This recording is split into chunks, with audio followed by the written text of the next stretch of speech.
contractor, we do not encourage people to stop and take pictures or to try and view the damaged area. At this time, we don't have a mechanism in place to find them, but should that become a consistent problem, we will definitely pursue some sort of heavier policing of that area so that people aren't stopping in that emergency travel lane. So should people stay in their vehicles? Yes, people should stay in their vehicles as they're passing through. If I'm living down in Charlotte, I want to go out to Knoxville. What do you want to tell those folks down in Charlotte? What's the way you would go? I would say that the road will be open. You could pass through here. You'd have to account for the delay time in your travel if you wanted to come through this route. So I don't want to discourage people from coming through I-40. I just want them to be aware of the current roadway conditions and what kind of traffic delays they could expect. There could be delays, big delays. Yes, sir. How long will it take to actually push this freeway to a 4-lane instead of just a 2-lane? What we're looking at for permanent repairs is a 2 to 3 year construction time frame. But in that time frame, we're going to be working towards opening up to more lanes of travel as early as possible. We're about 10 to 12% complete with the permanent repair design. We're using an alternate delivery mechanism for contracting. What that means is the contractor, the designer, and the DOT are working together right now to come up with a permanent repair solution that will allow us to improve the current roadway alignment and condition as we progress construction. So at this time, I don't really have a date for when we might have either wider lanes or additional lanes of travel, but we're hoping to do that sooner rather than later. What would you say to people who, are you encouraging people or advising people from coming in to take part in like disaster tours, just come to I-40 just to take a drive to see what this is? I would discourage that. We don't want people to come through here trying to sightsee or get a picture of the damage. This is a route that we're concerned about opening. We want it to be open for the economy of North Carolina, but we do not encourage drivers to come through here just to sightsee. What kind of challenges does this present opening up the rest of this road now that you're going to allow traffic back on it full time? Now have to work with what kind of challenges does that present? The most significant challenges that it presents is the access of material to the work site. Some of our stone and other products are being hauled from outside sources, quarries that are not located here on site. So travel times for that construction material is a concern. However, the actual construction itself will most likely take place from the bottom up. So we'll be working at the toe of the slope, trying to repair the slope by building retaining walls from the bottom up to the top. And we're partnering with several agencies to look at, creative ways to utilize material. We're in negotiations to do that currently, and our hope is that we'll be able to succeed in that regard. I think there was a question.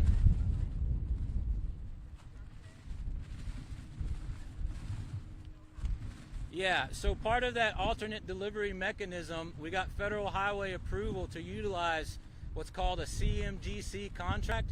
It stands for Construction Manager and General Contractor. It's really a partnership that allows us to work directly with our selected contractor and directly with our selected designer to come up with cost-effective and more resilient solutions to hopefully build a roadway here that'll withstand a really significant storm event.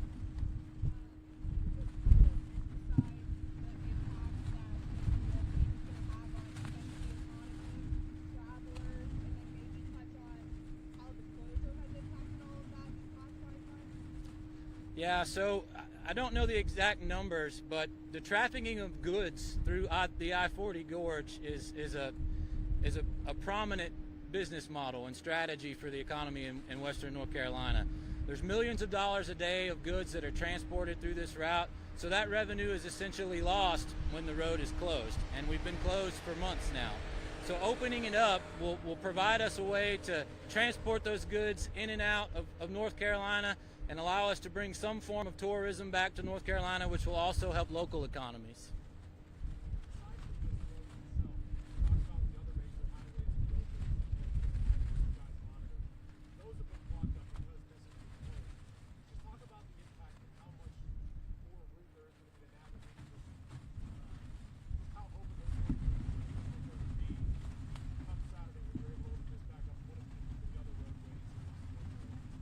Well, it'll allow people to travel into North Carolina and fan out from there in any direction. We've been able to open a good portion of roads that were closed in North Carolina since the storm began, and we're currently, we're working towards that every day. And so now that more roads are open in western North Carolina, we hope that people will travel into North Carolina via this route, which is a primary interstate route, and then take advantage of whatever's open everywhere else in North Carolina. Take us back to the fall and describe the assessment you guys had at that initial day. It's obviously horrific over here. Describe that initial assessment and just how far it's come. Yeah, so that initial emergency contract that we executed, we had several geotechnical engineers internally come out and start monitoring the slope. There's been countless inclinometers, which are monitoring devices to monitor the movement in the slope, installed all throughout the 4-mile stretch of roadway here. We've installed over 10,000 square feet of soil nails to pin the slope, and then from there, we were originally scheduled for a January opening, but we had another failure that prevented us from succeeding in that. So what we were able to do is take a little more time to analyze the rest of the slope to make sure we didn't have any additional movement in those westbound lanes, increase the square footage of soil nails that we were going to install, and then have geotechnical engineers come back and assess every stretch of the roadway to make sure it was safe enough to open to traffic.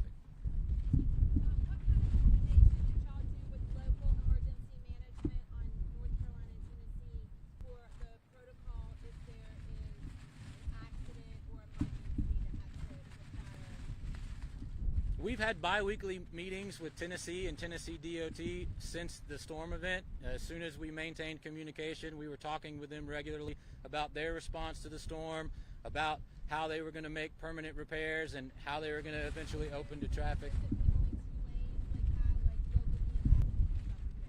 Yeah, we've had multiple meetings through our IMAP units with Tennessee and with North Carolina, and all Haywood County local first responders and all of their managers to discuss the approaches, who's responsible for what, and we're going to run all that through our contracting team that's going to be on the ground, our resident engineer and our inspection staff, and they're going to be reporting out to these people weekly about what's happening down here, what they can expect down here, and really maintaining an open line of communication for if there is a collision, this is the protocol. So we've outlined that thoroughly.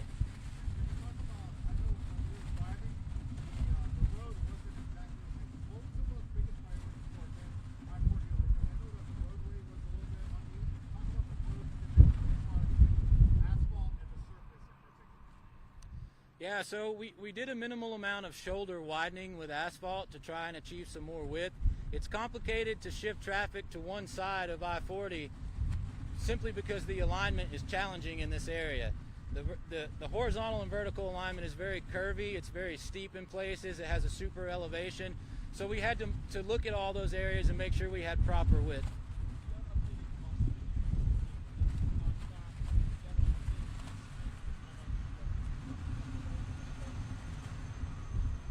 The emergency contract, the total dollar figure will be somewhere 12 to 15 million.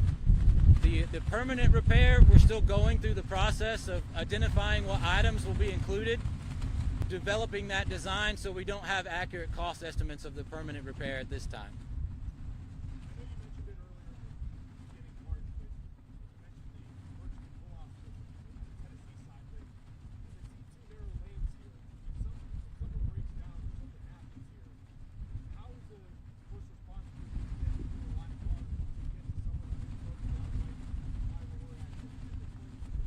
Yeah, so right here what you have is you have emergency pull-offs or bulb outs headed westbound.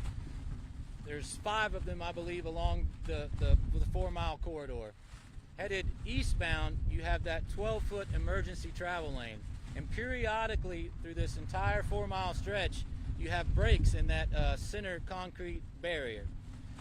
Emergency management and first responders will approach heading into traffic in that emergency lane to one of those breaks in the median barrier to access traffic. In addition to emergency management and first responder support, we've also executed a towing contract through our division. These guys will be staged here 24 hours a day with immediate contact to all first responders in the event of a collision, so they can mobilize to the collision site, clear the traffic into that emergency travel lane, and clear traffic from the roadway.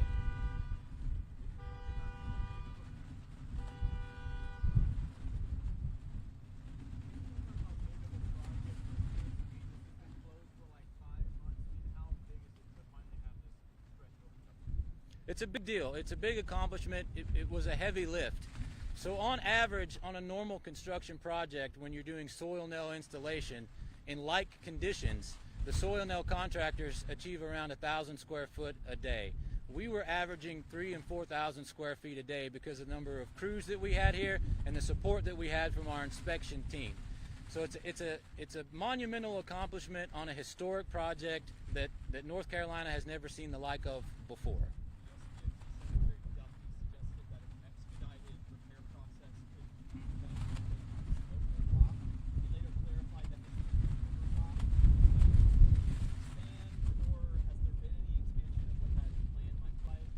We're still in negotiations with Forest Service at this time to work out the details of that, so we have not finalized those plans yet. But there is a possibility to utilize local deposited rock from the site to incorporate into causeway construction, which is a small piece of the overall construction of the permanent repair. In those negotiations, Forest Service has been a great partner and very helpful, and so we're still pursuing those avenues.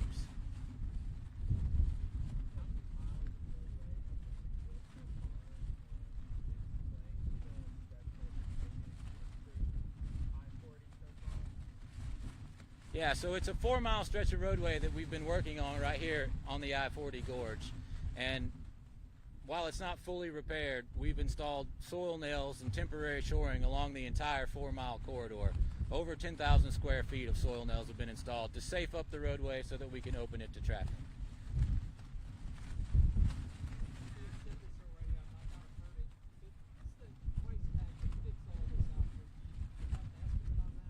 We don't have an estimate for the permanent repair yet.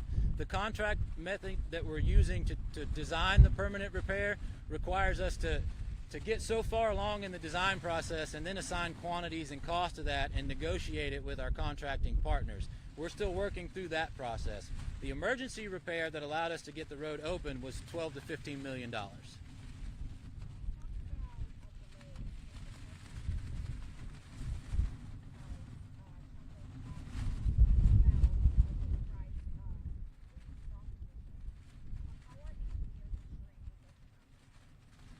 So those inclinometers that I mentioned, they're a measuring device that tracks movement in the slope. We've installed those along the entire corridor.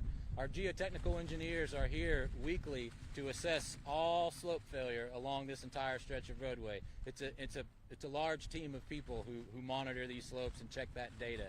In addition to that, when we had that original slope failure, we installed more soil nails. So hence the longer closure from January. We felt like if we installed more soil nails along the corridor at a tighter spacing and a deeper depth down the slope, that we would pin those areas that were causing us problems and having more significant movement. Saturday, is it going to be open in the afternoon, morning? What time do the drivers expect to have this open by? I would expect it to be open sometime in the morning on Saturday. As you mentioned, this is a very complicated project. Where's the engineer? I've never been involved in something this large or this significant. I think a lot of people in DOT have never seen this level of damage along a primary interstate route ever in their careers. It's historic for North Carolina. It's historic for the country. I wish I was it to some degree because it is a monumental impact, but as far as engineering and my career goes, it is significant to me to be a part of it. It's important to all of us at DOT, and we take it very seriously. And I've seen some comments on Facebook, previous stories we've done about your efforts to repair I-40. Some people have said online that they are feeling some anxious that even though the road is open, they may not trust it. What can you say to help ease their feelings of anxiety knowing that this road is real? I would say that our engineers have prioritized this project and this opening over everything else from the top down. So our best people are working daily on this project. we would not open this road if we did not feel confident that it was safe for people to travel it, and we're going to be working every day to get it repaired. Every day it gets a little better. So we improve the factor of safety every day until the permanent repair is completed.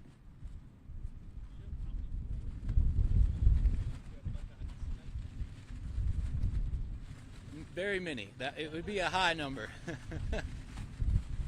There are a lot of people in other units that don't, you know, they're in Raleigh, they're in Charlotte, they're in Asheville. So there are a number of people that I don't interact with on a daily basis, but they've all been involved to one degree or another, helping us finalize the engineering and develop plans for how to open this road and how to build this project back.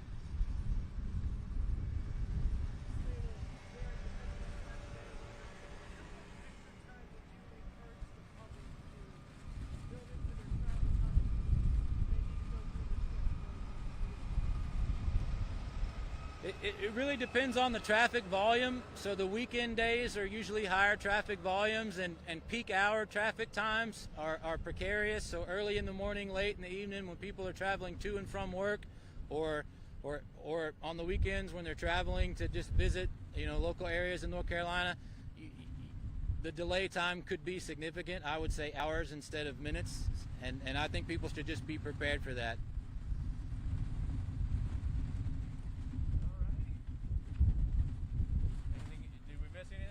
Alternate route? There is one other thing that I want to mention.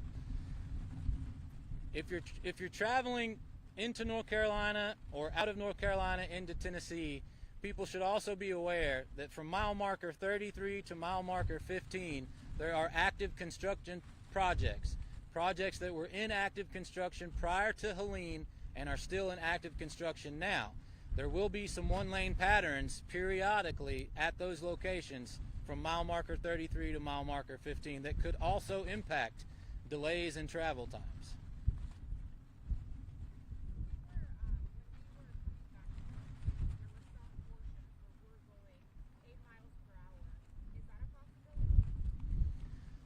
It's hard to say.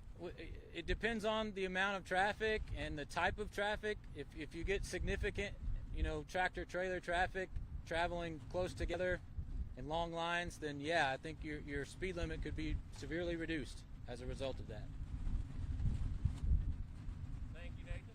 Appreciate it. Good work. Yeah. All right. And from here, I think we'll give 15-ish minutes. Folks shoot what they want. Come ask me some. Spell your name. Tanner is the last name, Tanner, and Nathan is Nathan.